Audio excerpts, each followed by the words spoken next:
Domenica 25 febbraio. Partita a New York contro i Knicks, ultimi in classifica, 67 punti. Martedì 27 febbraio si va a St. Louis contro gli Hawks di Bob Pettit, la migliore ala grande di sempre, 65 punti. Mercoledì 28 febbraio a Chicago contro i Packers, attuali Washington Wizards, di Walt Bellamy, Rookie of the Year e omone della sua stazza, 61 punti e 12 stoppate tutte a Bellamy.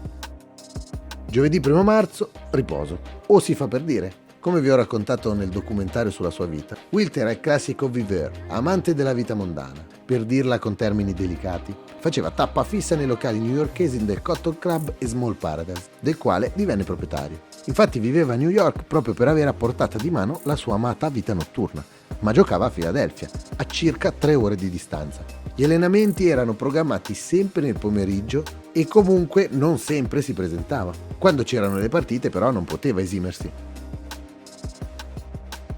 Tornando a quel giovedì sera, dopo lo Small Paradise, accompagnò a casa una certa Dorothy da Costa che si fece accompagnare anche dentro casa. Sono le 7 del mattino di venerdì 2 marzo 1962.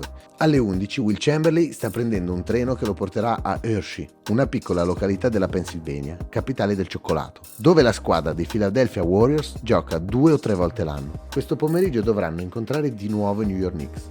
Ha dormito poco Wilt. È arrivato con il treno e poi l'autobus, ma si sente caldo. Sono poco più di 4.000 nel palazzetto della piccola Hershey.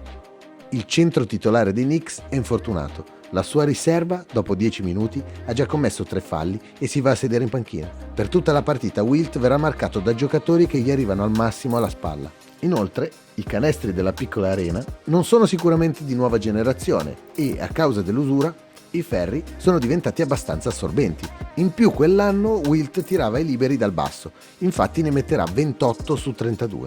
Così era apparecchiata la tavola per il banchetto del gigante. Nei primi 3 quarti sembra tutto normale, ma dopo che ne ha messi 23 nel primo, 18 nel secondo e 28 nel terzo, l'atmosfera inizia a ribollire in una maniera strana, diversa dal solito. L'ultimo quarto è un countdown. I Knicks non vogliono far parte della storia in quella maniera. Gliene mettono 3 addosso, cercano di fare fallo sugli altri per non far tirare lui. L'allenatore di Philadelphia, invece, Maguire, inserisce un giocatore che non passa la palla a Wilt e lo fa risedere subito in panchina, mentre un altro suo compagno, Rogers, metterà a referto 20 assist quella sera. Tutto è saltato, tutti sono impazziti, Wilt continua a segnare. I Knicks fanno falli su falli, il tempo sta per scadere e il finale lo lascerei all'unica testimonianza di quella sera, la radiocronaca. Rodgers throws long to Chamberlain. He's got it. He's trying to get up. He shoots. No good. The rebound, Luckenbill. Back to Chamberlain. He shoots up. No good. In and out. The rebound, Luckenbill. Back to Rucklick. Into Chamberlain. He made it. He made it. He made it. A different dunk. He made it. The fans are all over the floor. 100. Sarebbero dovuti essere 102, ma gli ultimi 2 tiri liberi non glieli hanno fatti tirare. La partita finisce con un'invasione di campo perché si erano tutti resi conto istintivamente di essere testimoni di una pagina di storia. Dopo aver chiesto un passaggio ad un avversario e 3 ore di macchina, tornò nel suo Small Paradise, il piccolo paradiso di un uomo gigante, in tutti i sensi. Per festeggiare sì, ma nella norma. Dopo 2 giorni si sarebbe giocato ancora.